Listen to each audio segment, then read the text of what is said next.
LCTV is your nonprofit community media station. Please donate at lctv.org to keep us strong. Thank you.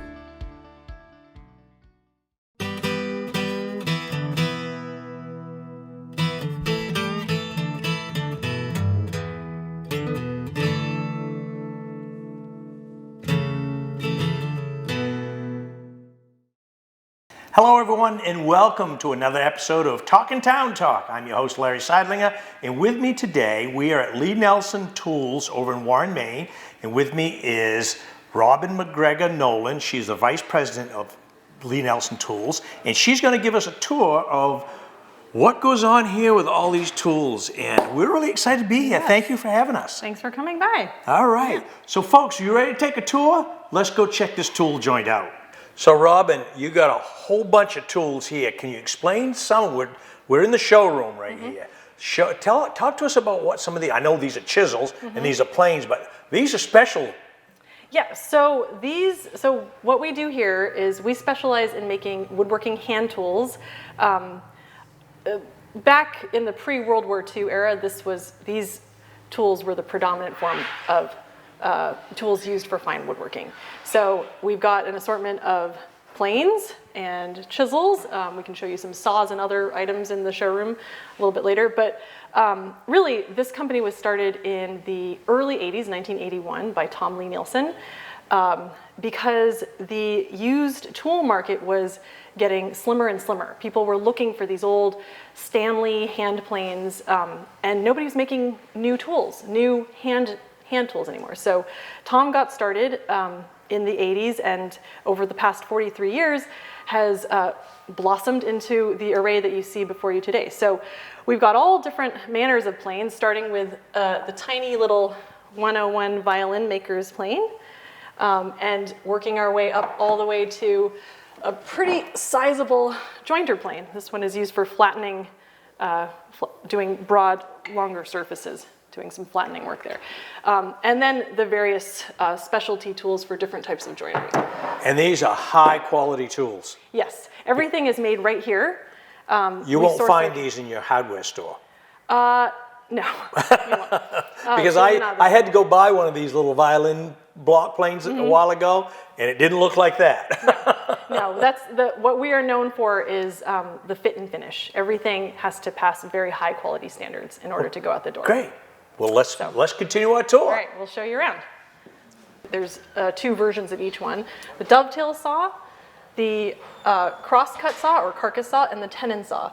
And these three saws are used for most types of wood joinery. The difference between these two here, top and bottom, is one has a slight taper from the toe to the heel, and the other one is just a straight blade. It's a matter of preference. They both do exactly the same thing. Dovetail saw is used for doing rip cuts. Cutting dovetails, as the name implies. The crosscut saw, as the name implies, is for going against the grain.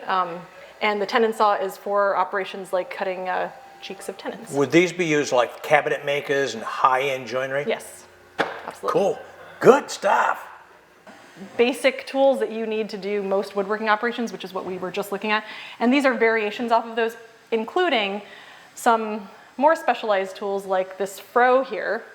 This is the only one of its kind that we make here, which is a green woodworking tool. It's meant to split logs. So you position this over a log and whack it down into the log and use the lever action to split it open. Pry it apart. Right. So this is kind of a very specialized tool that a lot of people who work with wet green wood would use. We make these things called dowel plates. And basically, you use that, you get a length of wood roughly to the diameter of that, and then you pound it through to make a very smooth, precisely diameter piece of wood for joinery, doweling. Cool stuff. We've got spoke shaves here. This is for doing curved work. You run it along a long piece of wood to smooth it out, make it round. Spokes, that's where the name comes from. A lot of chair makers like this. And then some shoulder planes here. This is for doing square cuts on tenons. And then bigger sizes of the other planes that we had on the previous. I would like to have one of these workbenches in my basement. These can. are pretty cool benches, folks. These are really cool benches. Okay, let's go into check it out. workshop and see how you make these. Great. This length here, and believe it or not, it was designed for use in making one-man submarine kits. I mean, how's that for a business idea? I don't know how successful it was, but it's a true story. One-man submarines. One-man submarines. A kit. Yeah. So you can buy yourself one of these kits and then submerge yourself in the ocean by yourself. I don't know. There's some no, people thank that, you. yeah, that's same. No, here. thank you. Anyway, so when Tom bought But these the buildings weren't this? no, wasn't he put all of the rest. he put up all here. these here? Okay. And then if you look back in that direction, you'll see that there's an L. Oh, yeah. And this Yeah. bigger building with the cupola on top. All of that has been added on over the past 30 years or so. So where we're headed is in here. This is the origin point of everything that happens. All of our raw material comes in here to the depot, which is also known as incoming quality control. This is where all of our raw castings, our bar stock for chisels and levers, and our honing guide, and blades, of course, and ship breakers. It also has a couple of other functions. We have a CNC bandsaw that cuts bar stock to length. We also have part of our heat treating operation housed here. You can see the nitrogen tank there and our cold box, as well as a couple of ovens and furnaces. So this is where it all starts. This is where everything starts. It comes in right through this door. So if it doesn't come in here, it's not going out there. That's right. That's right. And John right here is an incredibly meticulous inventory control man, which probably every good thing to manufacturing have. company needs. Yes. So at any point in time, he can tell you how many of whatever part we have, where it's located, and not only that, but jigs and fixtures that we use for our machining process. He has a very elaborate system for keeping track of all the bits and pieces. Really, really essential to knowing what we have and where. Fellow you want to keep happy. Totally, 100%, yes. And Isn't that right, Tom? This is why we have this gate here. He is also the gatekeeper, because no one can just walk in and come out with something without his permission. Yeah, right. Awesome, all right. Yes. It gets a bit loud. Oh, good stuff. So this is what we call the prep shop. In here we have 4 CNC machines and a bunch of belt sanders, essentially, for some hand work. We call it the prep shop because this is the first step in the machining process for all of our planes. This is where we take our raw castings, which comes in pretty rough, as you can see, and we do the preliminary surface milling of the sides. In this case, we haven't done the base yet. Do you do the castings here? We do not. We source them from our partner foundry in Lewiston. They're called Enterprise Foundry. We have a really long-standing, very good working relationship with them, and they produce excellent castings for us. So the first step here is essentially mill the base and the sides to get them, to dimension before the next machining step happens. There's also a fair amount of what we call profiling, which happens on these belts, which is to very slightly chamfer the edges so that they're not super sharp before they go on to the next step. So Robin, what is this machine right here doing? Okay, so right now this is milling a component to a tool that we call a tongue and groove plane. These are the fences for that particular plane. So what it's doing right now is it is doing the edge milling, and I believe it also does some of the slot work. The computers are involved in machinery. So, but essentially, CNC machining is computer numeric controlled machining. So what we have in place are a series of fixtures and programs and tooling that all work in tandem to achieve the different operations. Cool. One of the things that we do here is we're constantly trying to dial in the process to make sure that it's most efficient without compromising quality. And a lot of the time it means slowing down so that we can produce the level of quality that we require. Because it's quality number one. Quality number one. Quality really is job one. 100%, yes. Okay, I'm going to show you this. Ooh, it's still warm. Feel that. Here we have the early stages of a big block plane. Yes, it actually is a block plane. It's a jack plane. Its function is to basically be the jack of all trades. It can do rough work, medium work, and fine work. It's our number 62 low angle jack plane, and it is probably the top 3 most coveted tools that we make. And this one is hot off the presses. It's still really warm. It is. It's very warm. So this one has a movable plate. I'm not going to unscrew that, but that's keeping this plate locked into the body here. The idea here is that you can open or close it depending on the type of woodworking that you're doing, rough or fine, or somewhere in between. And so this one has had the base milled, both sides, and the profile done. It has not received its powder coat yet. And we powder coat all the surfaces that do not come into contact with the wood to mitigate any rust buildup. Yep. In between spot, we're not quite going with the flow from prep to the next step, mainly because this building is here. So what this area houses is our chisel grinding and chip breaker grinding, and also kind of weird blades, specialty blades that go in some less frequently made tools. But we have over here Kate, who she won't like to be on camera, but she is the chisel grinding lady. She cranks out the most beautiful, perfect chisels that you've ever She's the seen. perfect chiseled lady. Yes, right. And so we try to get about 50 or so finished chisels out every day of different types of sizes. And she can run all of these different grinders just by herself. She's the only one that's ever been able to do that. Yes, she's very impressive. So in this department, this area we call the CNC department, which is a misnomer because we have CNCs in the prep department as well.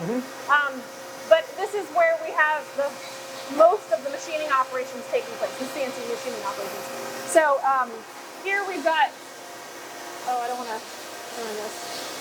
Now we have that same tool I was showing you just before. This has been powder coated. It's been powder coated, and it is also ready to get put into the next operation. Oops. That didn't sound good. I think he dropped some chisel stock there. Hey Elliot, is this you right now? It is. Are you doing, what are you doing? I'm working on the chisels. Okay, so this is not the spot where you're doing any of the 62s. It is, but not Okay, do you have, so you don't have any worked on 62s yet, right? You do, okay. Oh, that's one. Okay, so in this case, can I take this out of there? So, for comparison's sake, we see that the plate is removed at the moment. So you can see the difference. We've got the frog, what we call the frog, the lily pad, which is where the blade sits, has been machined. This has been removed, and in its place is now a raised hole that's been threaded. Drilled and threaded. And then also down here, we've got the holes for the handle drilled and tapped. And it's not gone quite through its final grinding operation, which we'll show you a little bit later. But you can see the difference now. It's one step further along. Okay, so in this department, we've got all manners of different planes and parts happening. I'll show you our chisel area, where we heard that loud sound. Hey, Josh. Hello. You're not doing chisels. Okay. Oh, those are cool. So this is our CNC lathe, which primarily works on chisels, but occasionally we do some other things, like this is going to become our cross-beam hammer. This is going to be a hammer? Yep, it's going to be a hammer. This is the round end of it, and then this is going to get tapered off.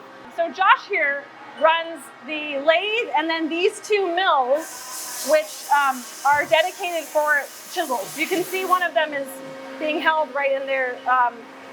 It is our 3/8 inch chisel. So the lathe produces this, what you're holding right now. And then the mill takes out the bevel edge. So it chisel starts form. as this and ends up as this. Exactly. And Through a machine. Through this machine right here. Interesting. Very interesting. Very interesting. And now the reason, so an interesting thing about our socket chisels, the reason they're called that is because it has the socket here. Yep. It's a one-piece construction, so that when you put the handle in there, the transfer of force is very powerful. We believe this to be a very classic and superior design, and our customers love it as well. So the next stage is where I just showed you where Kate runs all those grinders. That's pretty sharp too. It's not, well, this is just machine. It's so just machine. The final step is to surface grind everything and then do the final edge right there. This is another one of our very coveted tools. This is also a block plane, but it is a very complicated block plane because it has a side fence that you can remove in order to reveal a rabbeting blade that can go up into very tight corners that has what we call a nicker. It's an extra little blade there that scores the wood fiber to make a very clean cut.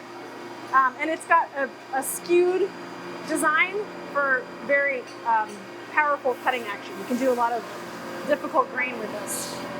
A lot of different parts. Yeah. As you can see, there's a lot of different parts happening. Jack here he's working on the plates for the 62 that we just looked at. These are also getting machined. We could take a closer look if you want. Hello, how's it going? Good. So over here, you're taking these. Okay, those are no good. That's the cutting blade of the block. No, actually, this is the plate that goes into the body Right. that you can slide forward or backward to open or close the mouth of the tool. Okay. And so, how many of these go into the fixture at one time? 6? 6 of them. Okay. So, what does it look like before it goes in? I don't have any left. Oh, he's done them all. He's too efficient. He's too good, huh? All right. Oh, well, I can show you these guys. So you remember the form that we were just looking at before, the brass? Yep. That ends up becoming this. Oh wow! Another So, little chisel. It's actually the head of a hammer, crossbeam hammer. So you imagine the handle goes in here, and there's your hammer. Yep. And this is designed to fit the slot on the chip breaker of our bench planes, so it can also function as a screwdriver. Oh, interesting. In addition to being a very precision tapping tool for blade adjustment. It's a very elegant little hammer design there, and it takes a lot of work to make. What else do we have going on over here? It looks like we've got some blades. Oh yes, this is a critically important part. This is the blade. Hello, Christopher. So Christopher is turning this bar stock, which was cut back in the depot, as we showed you, and he is. That came in through quality control. That came in through quality control. And can we take a look at that blade that you're holding? We machined this keyhole. Yep. This is what the chip breaker slides over, and we also machined that bevel. That's the keyhole. That's the keyhole. And that's the cutting edge. That's the cutting edge. When we're done, this whole thing is going to be smooth and perfect and extremely sharp. So It's pretty sharp right now. So this is the very first step in the machining process for the blade. Over here we have a very critical, let's call this a cell. Is that why they have a lady in charge? Yeah. Because it's critical? These components, ooh, that's an interesting little nublet there. These are called frogs. This is what sits inside of a standard bench plane, and it supports the blade and the chip breaker and the cap. So this sets the angle of the cut. Now it's got a lot of slots and holes and little bits and pieces because the final assembly of the frog takes a lot of different components. This is what Very intricate. Very intricate, yes. So eventually, and we'll show you the finished ones when we get to assembly. But So Emily's role here is to make sure that these guys go from raw casting, which you can see is pretty rough and has all these something little that looks like this? something like that.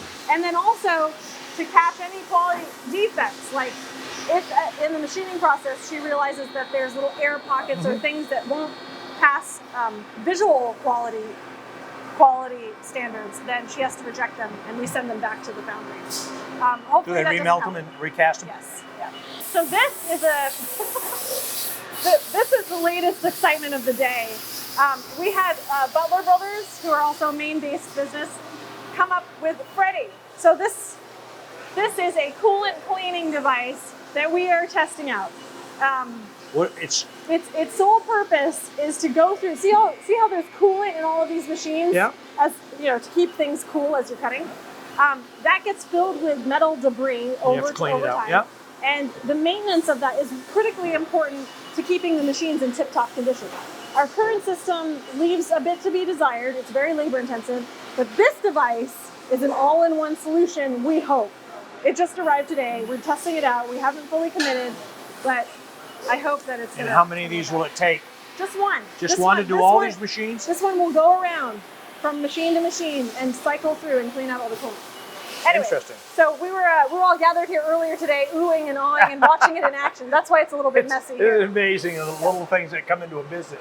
Everybody gets excited about. Oh yes, because it's going to save a lot of time and give us better performance on the machine. Yeah.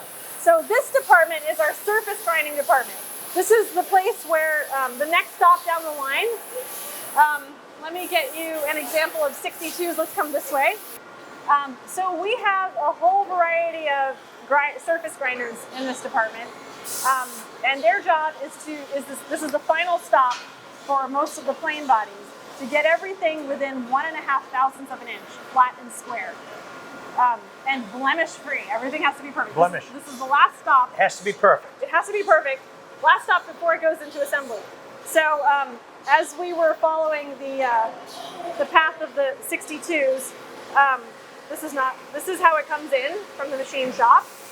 And The numbers have some well, we're matching the plate to the body in this. I got you. Not Okay. all tools have plates in them, but this one I got does. you. Yep. So that's how it looks coming in. And then, do we have hi. We have an example of what it looks like when it's getting ready to go. Look at that. This is the finished product. This is the finished product. Now, can you see where that plate is? It blends in almost completely It right does. here. You can't even see it. Can't even see what goes in there. So, no scratches, no little pock marks. Everything is flat and square. Perfectamundo. Exactly. And then we line them up in our finished boxes. Do you have a finished box somewhere? It's right here. Okay. So in here, and when that's filled up, it gets carted across to our assembly room, which we'll head over to momentarily. A work of beauty. Thank you. It really is a work of art, isn't it? It really is. I think so. Yeah. We can show you some blade grinding over here. So you may recall that block of steel that we looked at earlier. We got the keyhole, and now it is very shiny. It is not edge ground yet, and it hasn't been sharpened yet, but we've done the surface grinding on the broad sides of them. So in the end, all of this is going to be very smooth, very square, and then very sharp. All of our tools leave in cutting condition. They could benefit from a little bit of micro beveling, a little honing on the cutting edge to make sharpening easier, but you could use our tools out of the box. It's about to get loud. Our polish department is the loudest department. It's also the most artisanal, in my opinion, because there's zero automation. And polish, what they do is they take these bronze castings that have been machined to a certain degree. For example, this is a cap for 60.5 block plane. We've got a little keyhole there. We've got that machined, and that one is not drilled or tapped. They'll tap that out and put threads in it. This is a drilled and tapped one. Yep. And so their job is to take just this portion and make it a perfectly facetless golden orb. And for everything else here as well. So it's an exceptional amount of handwork and hand-eye coordination. You get this a feel for it. There's no button pushing involved. I apprenticed, let's say. I came in on the weekends trying to see how hard it was to learn this. Granted, I don't have very much practice, but I worked on scrap parts and I succeeded in keeping them as scrap. So this is the polishing room. Hi, Cheyenne. This is Cheyenne. She is an exceptional polisher.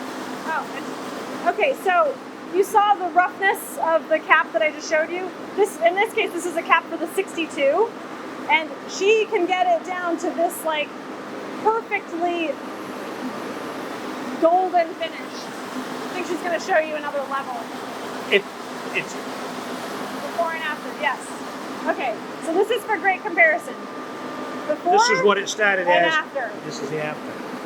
It's amazing. And it's all handwork. Work of beauty. Yes. It's very good.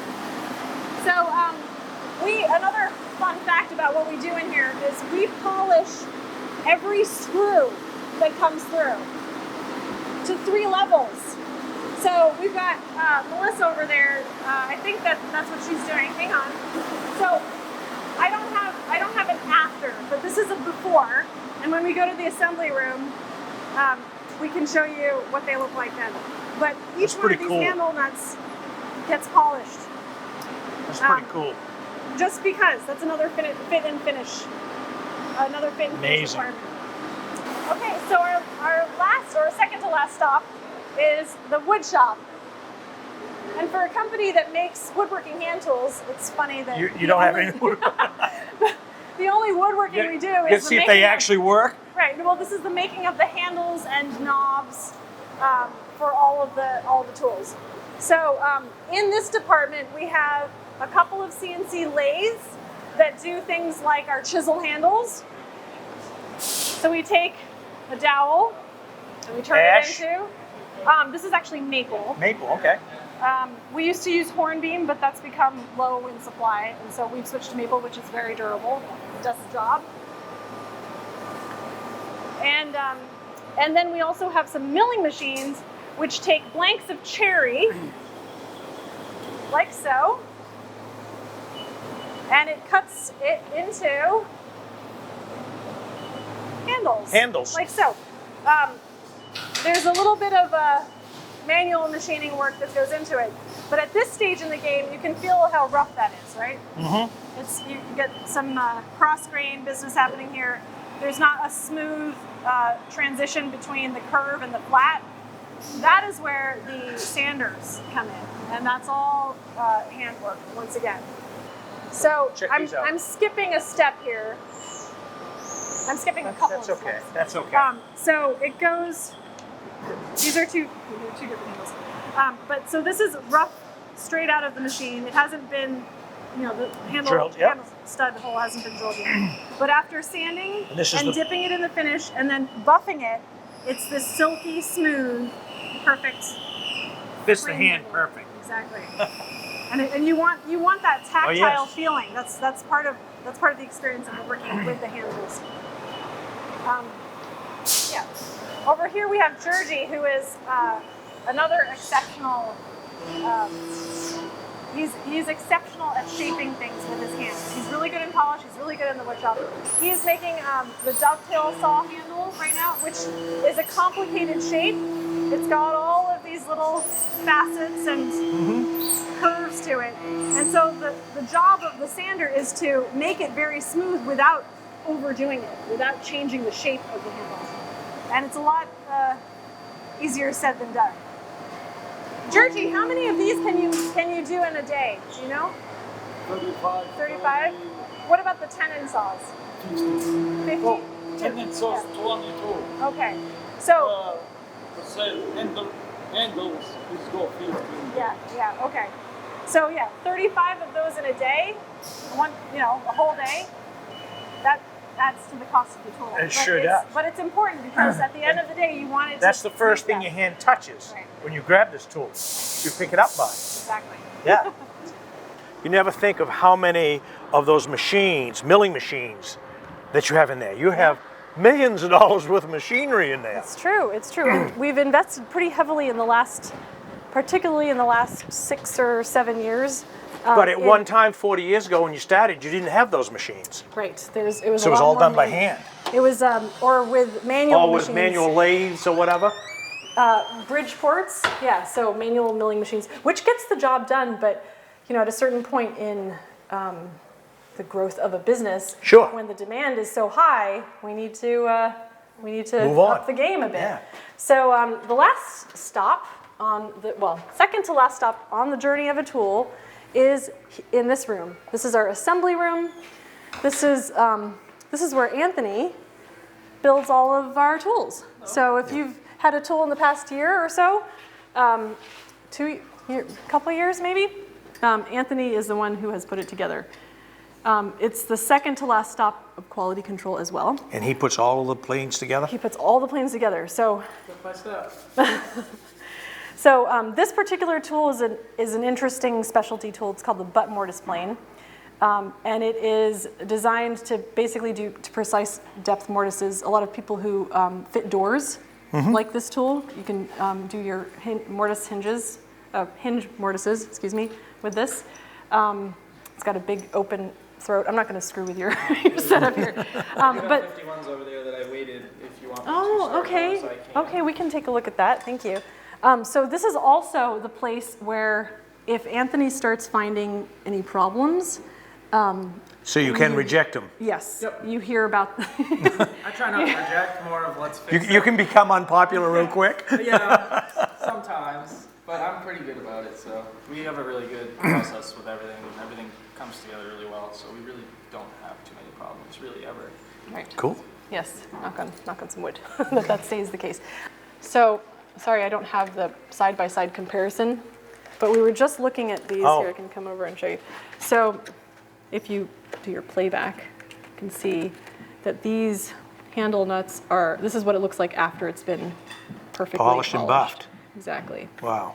Because that's the piece that goes right Goes there, in the these top little- of the handle. in the handle. It fastens on, it screws onto the stud that attaches it to the body of the tool. So what Anthony does is, as he's working on these tools, when he's finished with each one, he lays it onto one of these rolling carts. And when he's done with his batch, it looks like you've got a dozen or so there. So I wipe it down, I make sure my blade, which is right here, is not set too far, so when they check it out there, they don't get cut. So this one's a little too far right now. Pull it back. I like to keep it within 2 turns, so that way when the customer gets it, turns it twice and you can put it right into use.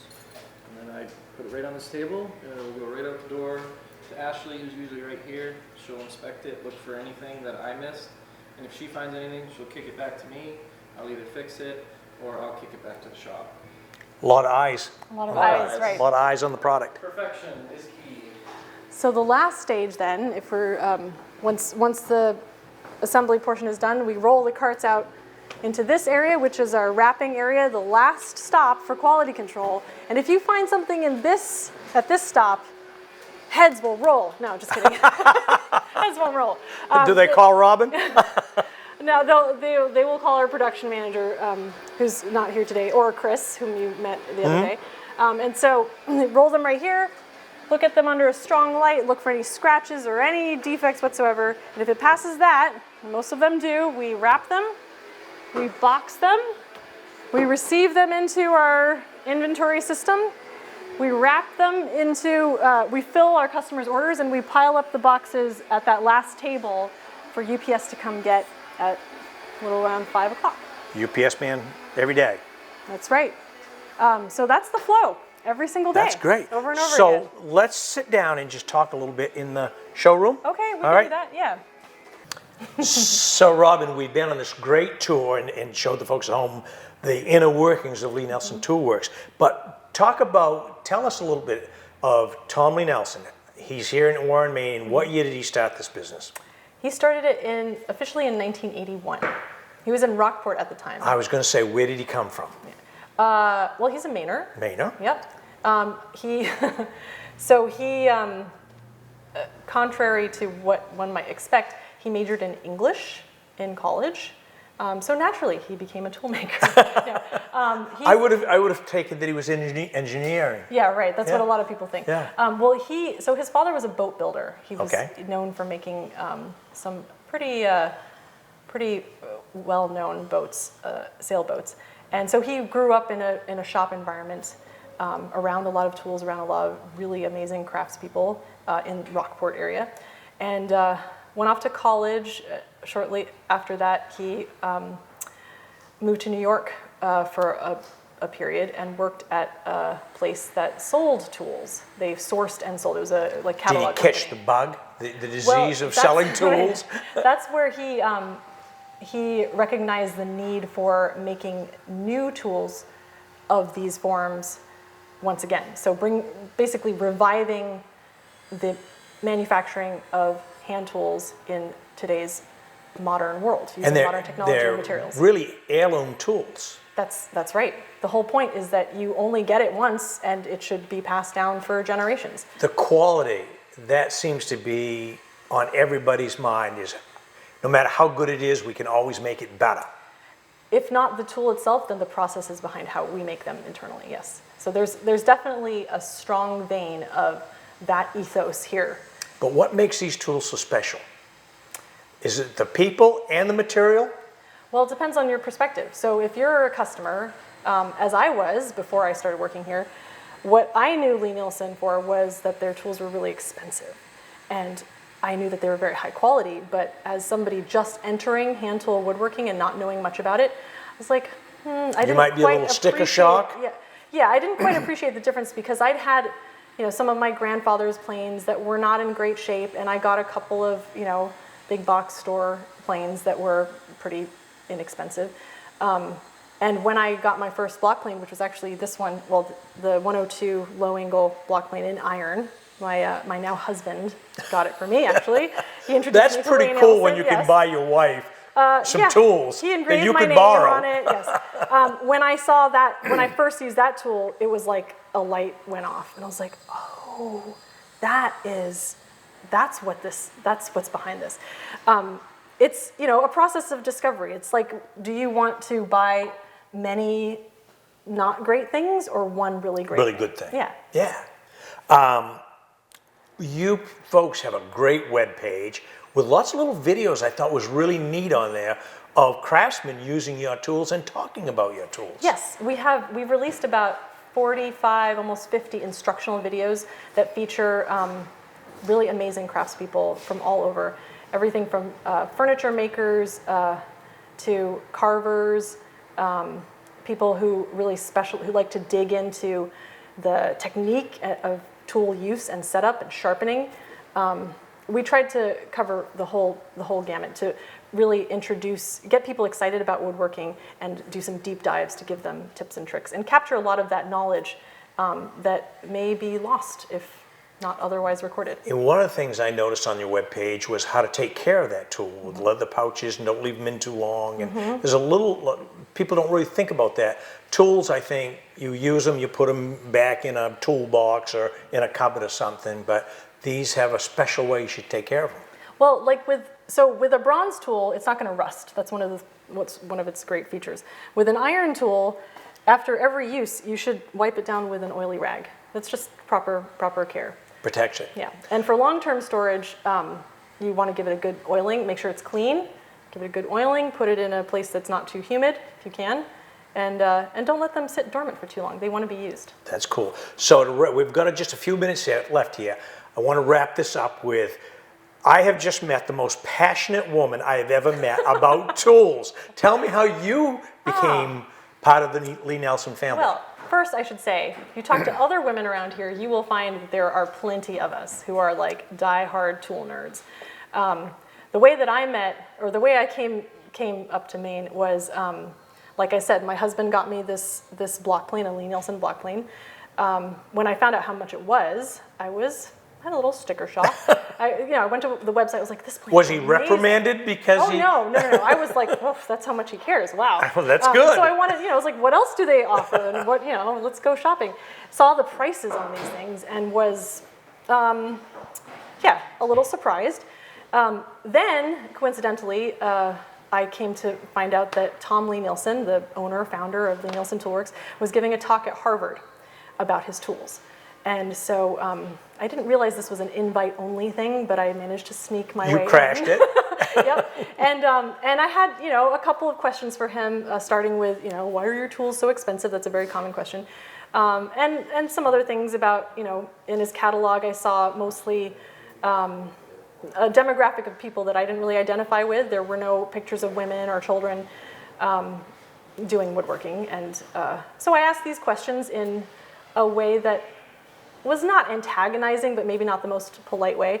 And in a very gracious manner, he invited me to come see for myself. Why are the tools the price that they are?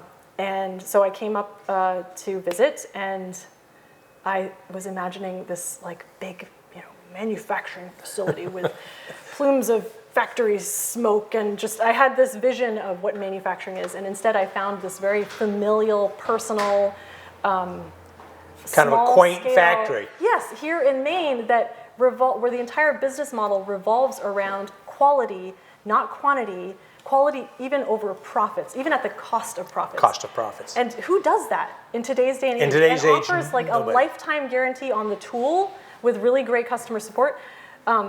It felt, and also does everything from start to finish, from the raw material all the way to the end, the finished product, and ships it direct to customers around the world instead of to different resale establishments.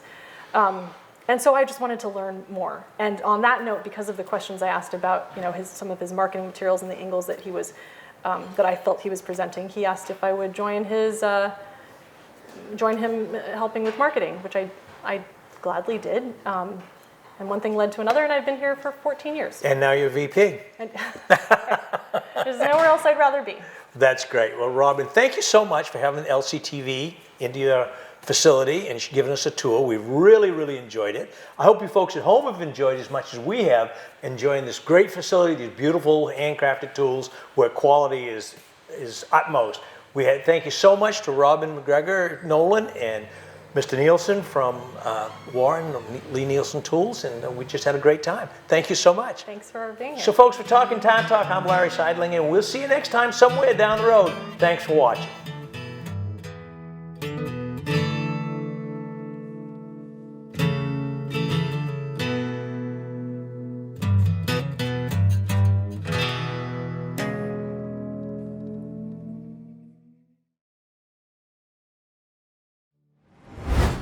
LCTV is your nonprofit community media station.